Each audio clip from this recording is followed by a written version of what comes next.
दो जंगलों की प्रेम कहानी। बहुत समय पहले की बात है। दूर दूर तक फैले दो घने जंगल थे। एक जंगल में एक शक्तिशाली शेर रहता था जिसका नाम था राजा। राजा का रौब पूरे जंगल में था। उसकी एक इकलौती प्यारी बेटी थी, नाम था रानी। रानी बचपन से ही बहुत चंचल, साहसी और सुंदर थी। पूरे जंगल के जानवर उसे बहुत प्यार करते थे।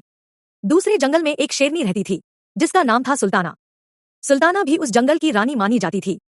उसका एक निडर और तेजस्वी बेटा था जिसका नाम था वीर। वीर बचपन से ही बहादुर था और अपनी माँ की तरह जंगल के सभी प्राणियों का ध्यान रखता था। इन दोनों जंगलों के बीच एक गहरी नदी बहती थी जो दोनों को अलग करती थी। लेकिन कुदरत को कुछ और ही मंजूर था। एक दिन गर्मियों की एक सुनहरी सुबह रानी अकेली जंगल की सीमा के पास घूम रही थी। उसे नई जगहों को देखने का बहुत शौक था। इधर वीर भी शिकार की तलाश में अपने जंगल की सीमा को पार कर नदी के किनारे आ पहुंचा था। अचानक उनकी नजरें एक दूसरे से टकराईं। पहली मुलाकात में ही दोनों एक दूसरे को देखकर मुस्कुरा दिए। रानी की मासूमियत और वीर की निडरता में एक अनकही सी डोर बंध गई थी। कुछ दिनों बाद वे फिर मिले।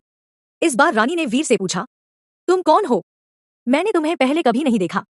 वीर ने हंसते हुए जवाब दिया, मैं दूसरे जंगल से आया हूं।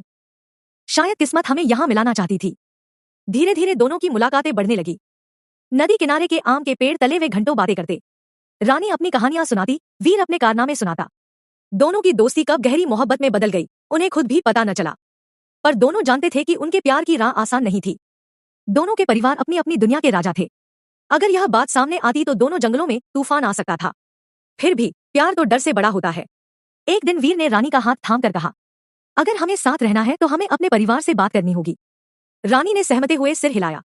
वे दोनों तय दिन अपने अपने माता पिता के सामने सच बोलने के लिए तैयार हुए। पहले वीर ने अपनी माँ सुल्ताना से कहा, माँ, मैंने रानी से प्यार किया है। वह दूसरे जंगल से है पर उसका दिल बहुत साफ है। मैं चाहता हूँ कि आप हमारा साथ दें। सुल्ताना ने पहले तो गुस्से में दहाड़ लगाई, लेकिन बेटे की आंखों में सच्चा प्यार देखकर उसका दिल पिघल गया। उसने कहा, अगर उसकी नियत नेक है तो मैं तुम्हारा साथ दूंगी। उधर रानी ने भी अपने पिता राजा से सारी बात कही। राजा को पहले चिंता हुई कि कहीं यह दूसरा जंगल उनके लिए खतरा तो नहीं बनेगा, लेकिन जब उसने अपनी बेटी की आंखों में खुशी देखी तो वह भी नरम पड़ गया। आखिरकार हर पिता अपनी बेटी की खुशी चाहता है। दोनों परिवारों की सहमति से जंगल के बीच नदी के किनारे एक भव्य उत्सव का आयोजन किया गया। सभी जानवर जमा हुए। ढोल नगाड़ों की आवाज से पूरा जंगल गूंज उठा। रानी और वीर ने वचन लिया कि वे दोनों जंगलों को जोड़ेंगे, न कि बांटेंगे। उनकी शादी के बाद दोनों जंगलों ने आपसी बैर छोड़कर एक दूसरे से मिलजोल बढ़ाया। अब दोनों जंगल एक हो गए थे। नदियां पुल बन गईं, नफरतें मोहब्बत में बदल गईं। और रानी और वीर ने मिलकर एक नई दुनिया बसाई जहां प्यार, दोस्ती और एकता की खुशबू हमेशा फैली रहती थी।